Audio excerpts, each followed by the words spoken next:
Hi, my name is Mira, and I'm going to talk over this digital painting process for you on this fine Easter Sunday. Actually, I think it's Monday now, as it plays at 5 times speed. The underpainting color here is based off of the lighting that you see in the background and on her hair. And I have to confess, I start a lot of my art while I'm a little high on a tiny amount of weed, which makes me less effective overall at doing the artwork, but it is a lot more fun. You don't generally need as many details as I'm going to put in this painting sketch as you do, but again, I was just having fun. Like especially that you're there. You don't need all those details for painting because you're just going to paint over those pretty much. Here I am cheating a little bit using the digital tools to resize it. And I kind of struggle a bit with these face shapes, but hey, we can always draw them in again, right?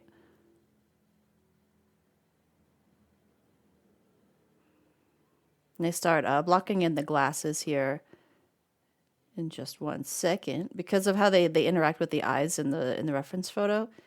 You can see the frames just go right over the eyes. So I'm like, oh, I need to get those glasses in there before I figure out where the eyes are going to go, and then I struggle with the shape on there.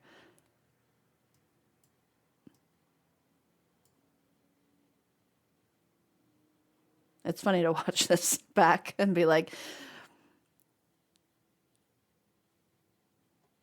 yeah, those look great. Great work, me. You're doing great.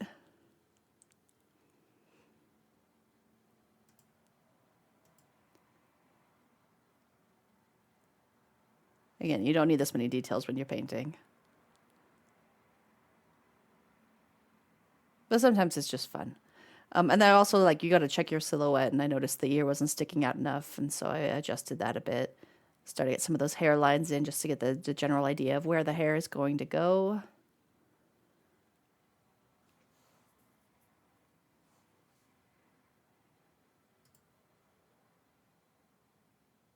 And with this composition, you can tell that the canvas I'm working on is a bit larger than the reference photo, so I'm sort of making up the details on the right arm, her right arm on the left arm of the picture. Just kind of guessing at where it would be based off of her anatomy. I like to keep all of my digital work 8x10 or 8x8 to make it easy for print size. And here I notice the glasses are kind of messed up, so I try to fix them a bit. Let's just redraw that whole bit.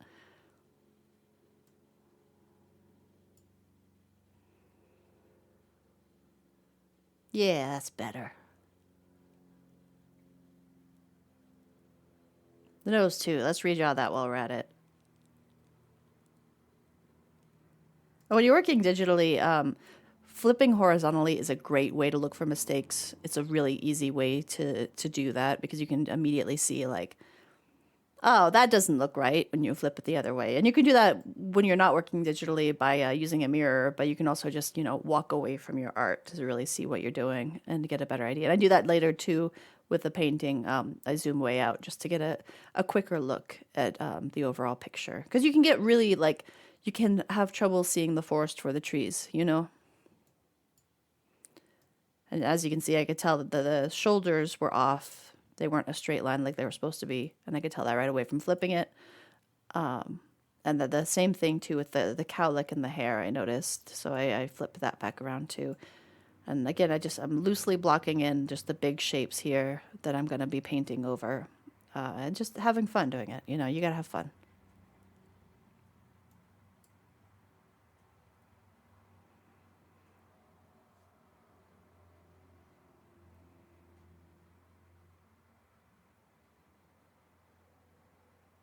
That's how I excuse being a little bit stoned anyway, because I would be a lot more efficient at this. And this would not take nearly as long, but it's fun to draw while you're a little high. All right, so I'm starting the actual painting process now, and what I do with that is I'll always reduce the opacity of my sketch layer to about 50% and start painting over it on a new layer. And I like to use the color mixing palette in Clip Studio Paint here. As you can see in the bottom left corner, that's what I'm doing. Just picking out some colors and blending them in. It's more like using an actual painter palette, although I wouldn't fully mix all of the colors I'm going to be using right away with actual paint. But here it's Just kind of getting me a range of colors that I can use in the art. It's a very, very good tool. If you use Clip Studio Paint, I definitely recommend checking it out for painting.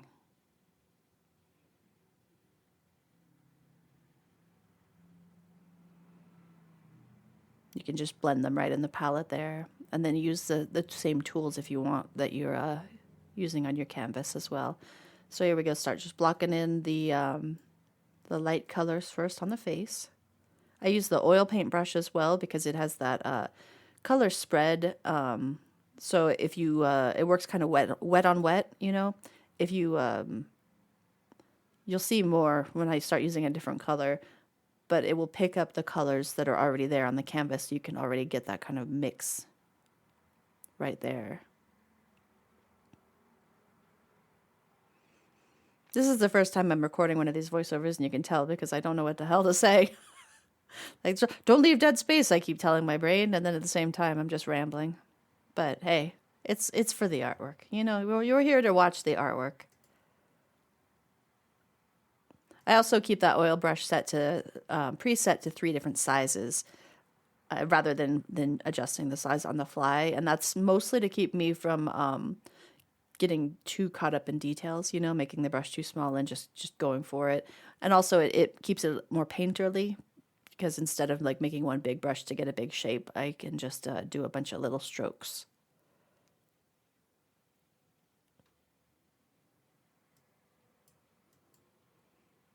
And when it comes to facial hues too, you always want to think about those areas of ambient occlusion where the light is going to bounce back and forth in the skin, like the ears and the nose. Those areas are always going to have a bit more red than the rest of the face. You can see a little bit of that right now under the neck, and then you'll see it as I start working in the ear here.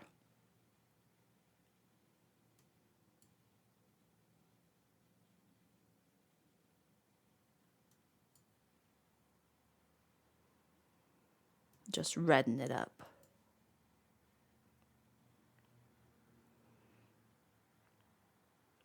The Reverend Smile is so slight in this picture that I really struggled with capturing the expression. And I had to come back and try working at those lips several times.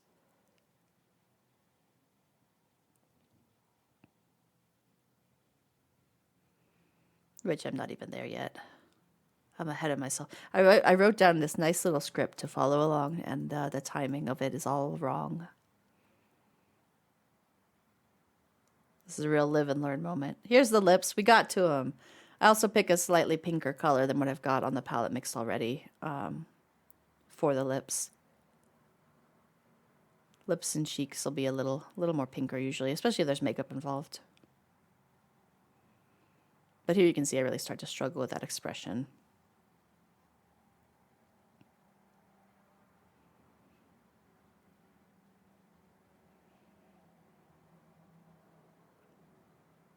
That's the secret when you're new to painting and you don't know what you're doing, and you're like, I can't get these to look right. I can't get this to look right. You just repaint it. That's the trick. If you can't get it right, you just keep going until it looks right. This is why I'm trying to learn watercolors right now, so that I force myself to get it right the first time. But even there, you still have some wiggle room for correction. I'm putting in these highlights now on the shoulders and neck, and I do notice at this point that the neck is looking a little wonky, but I've already decided with this painting that I'm going to be painting the background right on the same layer, so I'm not worried about it. When I get to the background, I can fix that shape later. And there you see I zoom way out to get a check on things. Blocking in these arms, and I'm just making up the shadow and hoping that it looks right.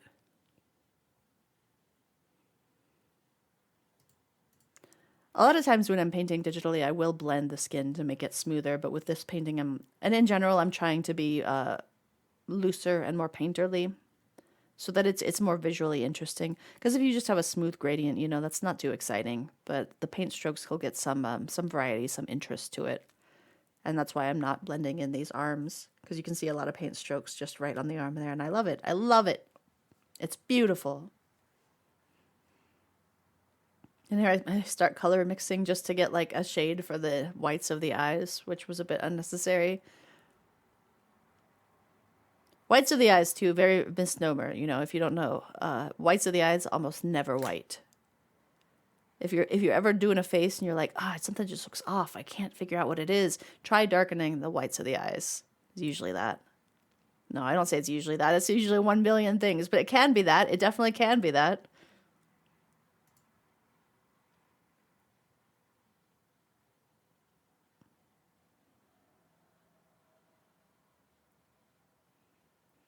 Just refining the shapes of the face here as we go along. And I start to work in the lips and the eyeballs a little bit too. A common struggle with beginners is that the face always feels like it's one mass. But you need to remember that like things like the eyeball and the eyelid muscles are stretched over a big gaping hole in the skull. So there's always going to be a little bit of a shadow there, you know? Even on like this is a very young woman model, very, very young and pretty. She still has a shadow under her eyes because she's human. That's how we're built.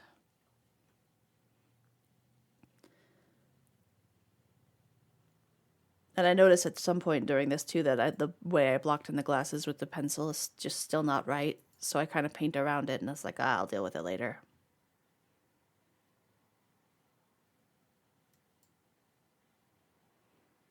And I go back in and fix the lips. Start to plan for the hair, and I want to get some skin tone underneath where the hair is going to be so I can mix it in. I realize I need to block in these glasses on a separate layer so that oil brush doesn't pick up the color for the glasses because there's such a fine detail. And also I need to block in the glasses, I realize at this point in the painting, because I need to work the skin and I don't want to lose the drawing. So by blocking it in, I can still work the skin underneath where the glasses are going to be and know where the glasses are.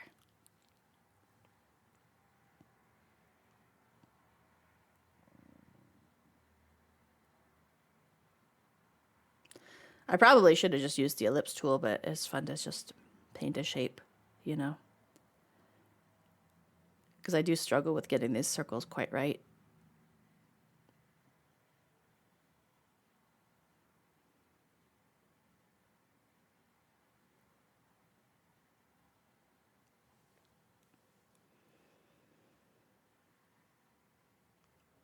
Zoom in to check it, zoom back out, zoom out to check it, rather. Yeah. So focused on these glasses, I don't even notice my canvas isn't straight. That's fine. Using those digital tools again, we can use the free transform to get that shape right. And I'm satisfied enough with this, I can move on and finally get some painting under those glasses on the skin and get those holes filled.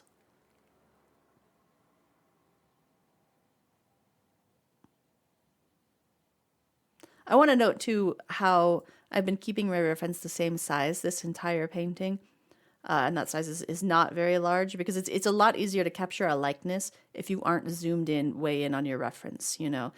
It seems counterintuitive because you like, I got to get like the nose perfect. I got to zoom in and take a look at this nose. But really you're going to see it a lot better if it's just back and further. And if you have to zoom in to see a detail, whatever, but just zoom back out.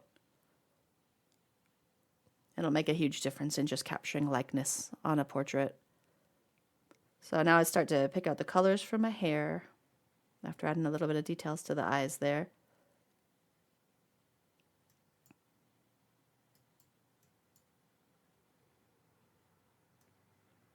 Here's another thing that can be really intimidating if you're a beginner, but you just have to remember that hair is also just made of forms. And you just have to find those shapes in the hair and bring them out.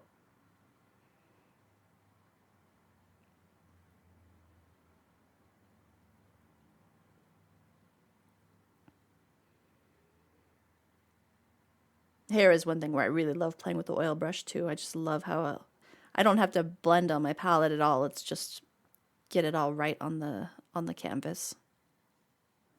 You can see I pick up the brown as I go from the shadow to the light, and I just love it. I love the way it looks.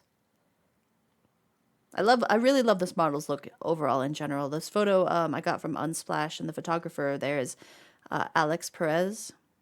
So if you're looking for this picture, definitely go look them up. I don't know the model's name though. I didn't look at any further details. I don't know how that works with Unsplash. I know it's all supposed to be royalty free, and you can sell the pieces you make with the artwork there. But like, obviously, I don't have the model release. Oh well, I'll look into that at some point in the future, I guess. So here, just start doing some further refinements to the face. Just nailing down some of those shapes and shadows.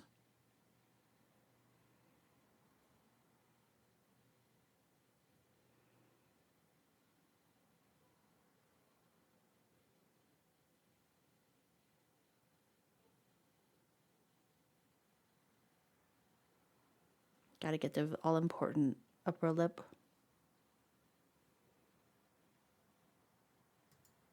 Noses are always a little bit of a struggle. They're a very weird part of the body.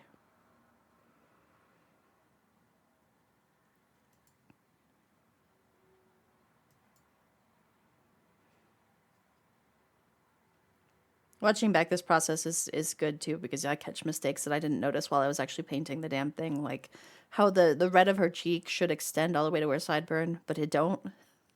I did not paint it that way, and it stays that way for the rest of the painting. That's okay. I'm still overall happy, mostly, with the way it came out. I start to block in the sweater now, and usually I mixed up a nice little bit of reds for it, but right away after I paint the collar, I'm like, this is not pink enough. This is too red. So I go in and delete all those colors and just remix them all. And instead of just doing black, I try to do more violet black for the shadows to keep it a little more interesting.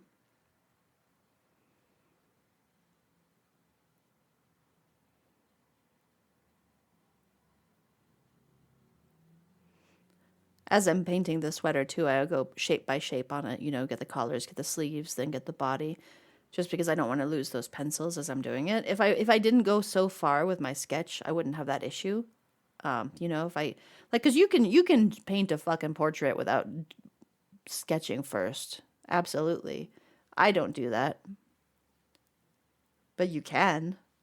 And if you do that, then you can just throw in red for the whole sweater and work out the shapes from there. Many painters work that way.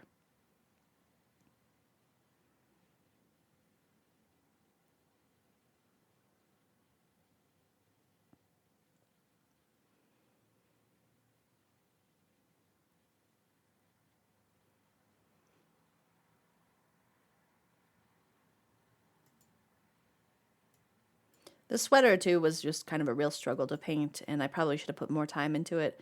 The knit pattern of it is very detailed, and I didn't want to add too much detail, because the more detail you have in a piece of on your artwork, the more that's going to draw the eye, and the focus is supposed to be her face, So you don't want to really, like, unless the focus is the clothing, you don't want to spend too much time on the clothing, but it's such a precise pattern on the sweater that if it's sloppy, it's also very noticeable.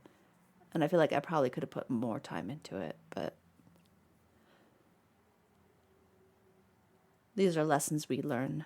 I'm also inventing this sleeve over here on the side too. I think it looks probably like it would have in real life. I don't know. This is a cool sweater. This off the shoulder sweater.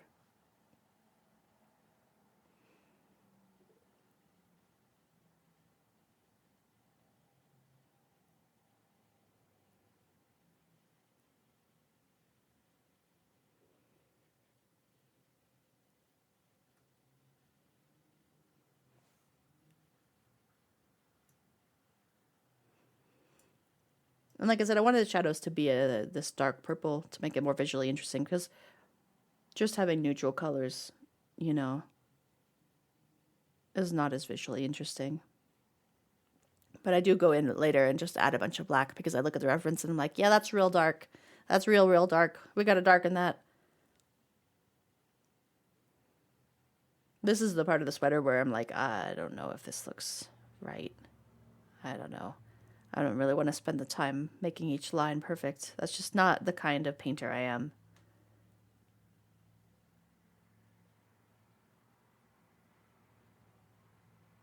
I think the overall effect came out cool, though.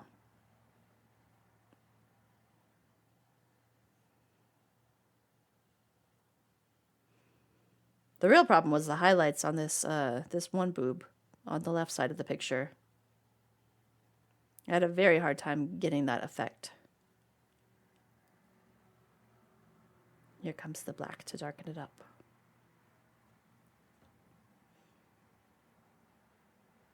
This is what I really do like about working in that wet on wet way, is because I still don't lose the color by just painting black over it, because that black is working into the purple that's already on there.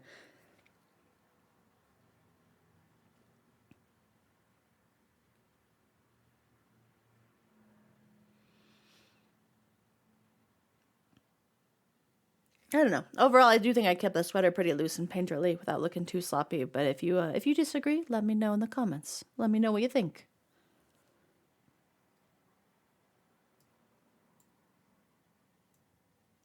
And I'm trying to define the value shapes of the sweater with the texture at the same time, and that's just very tricky. But I go in later to right now rather.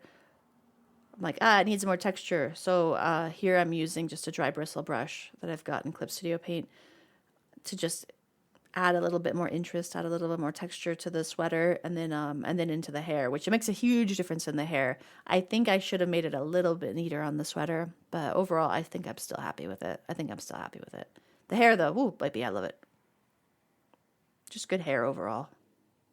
From the model, I mean. I'm not trying to compliment my own painting, although I should. Why not? You should be proud of what you do. And if you're not, you should do it again.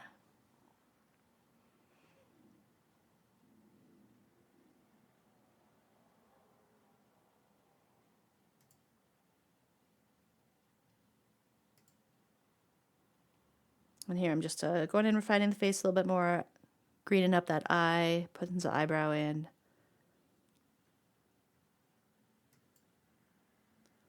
Refining the lips and the cheeks and the nose. Pretty quickly, we're going to go into the background. And I, like I said earlier, I did decide to just do the background layer on the same layer as the main painting, because a lot of times I'll do it on a different layer just because it's a lot faster, you know, when you don't have to worry about messing up the other painting. That's a perk of digital. It's just working in layers. But because of the way the hair is in this, I wanted the ability to blend the background directly into the hair, because the hair is so feathery and wispy. So you will see me spending a lot of time just working the paint around the body as I do the background, because I've made my bed and now I must lie in it. Oh yeah, and I also have to darken under the chin there. Yeah, this is me checking things, zooming out, being like, oh, these arms aren't dark enough. Oh, under the chin isn't dark enough. You know, got to get those values in.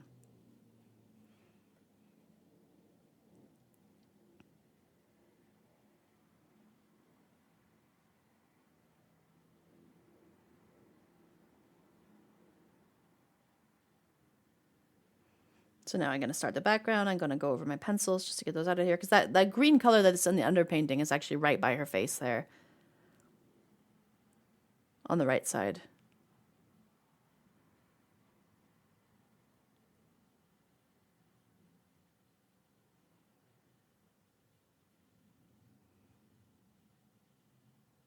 This kind of stuff is just fun to do.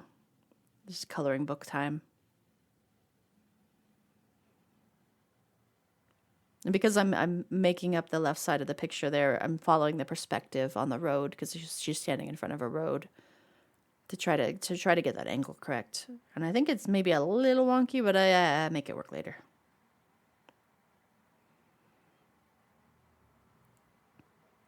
I think at this point too, I realize it's going to be a lot faster to block in the background and then paint the colors to the body later. So that's the way I start doing it now.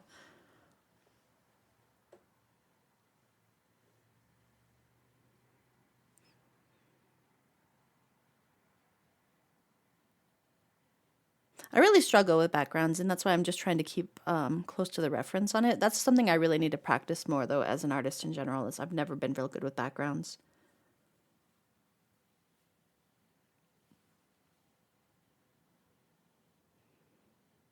And I do really like the blurred background in this reference photo, especially these buildings that I'm painting now. The way the light plays on them is real fun. Getting a good portrait photography for a reference really helps with that too, because already, like, I don't have to worry about blurring the background. I just have to paint as I see it because it's already blurred. The photographer has already done the work for me. I just got to relay that.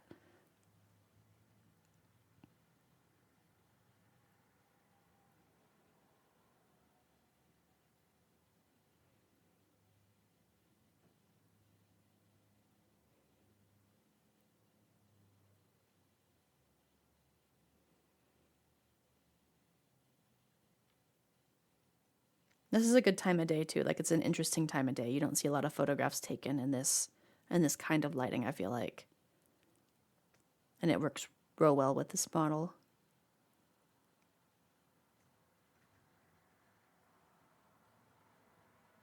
All right, now it's time to go back in and do our coloring book crap.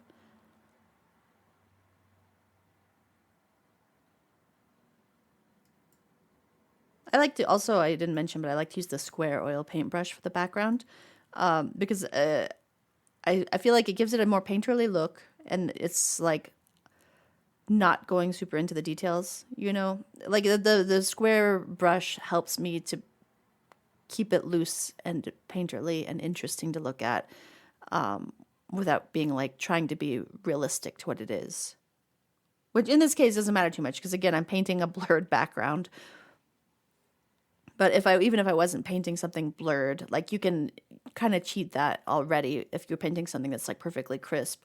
Just use a big awkward brush and then play with it around that way. I don't know, doing the whole portrait. I should do the next one all just in a square, honestly, because it's fun. It's fun to play with shaped brushes. And it just makes it more interesting at the end too. If you do something that's just perfectly smooth and round brushes the whole way and well, I shouldn't say that actually, because if you're a really talented painter, that doesn't matter. It doesn't matter what kind of brushes you're using. But for me, it makes it look a little boring. Maybe that's something I need to work on. Figure out how to make it not boring if I'm just using a big round brush.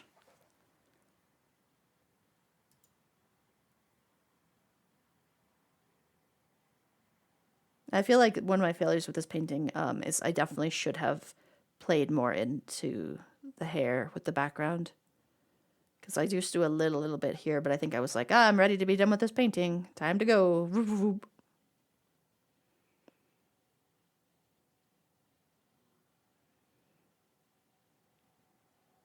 Love these shapes, though. Love them.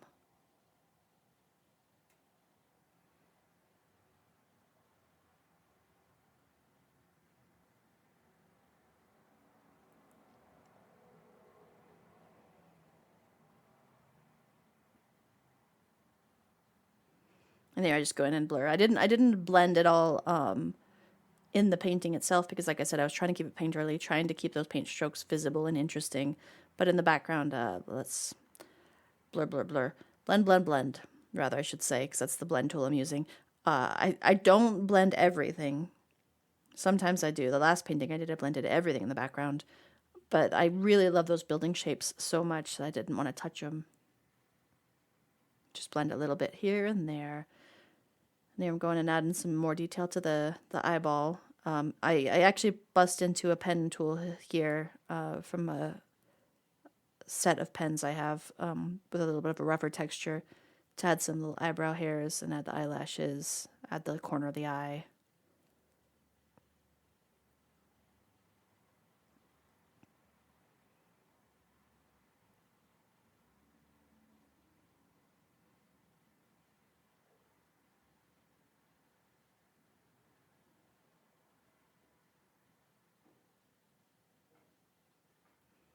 Zooming way out to take a look. Ooh.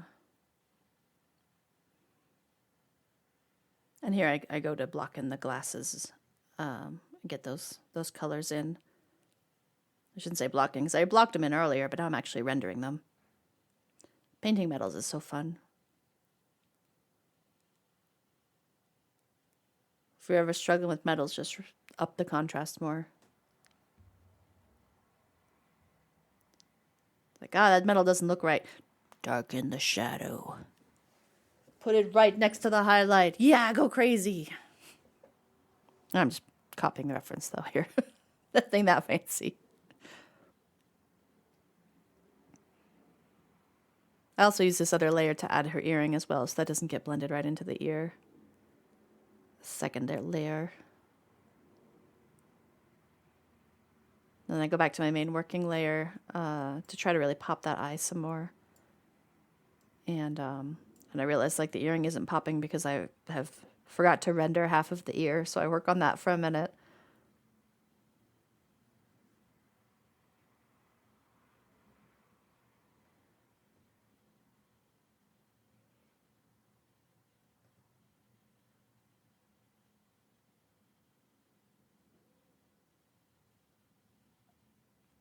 And I do a flip check here just to take a look at it and realize that I want it darker down in this corner, like it needs to be darker, just for the composition.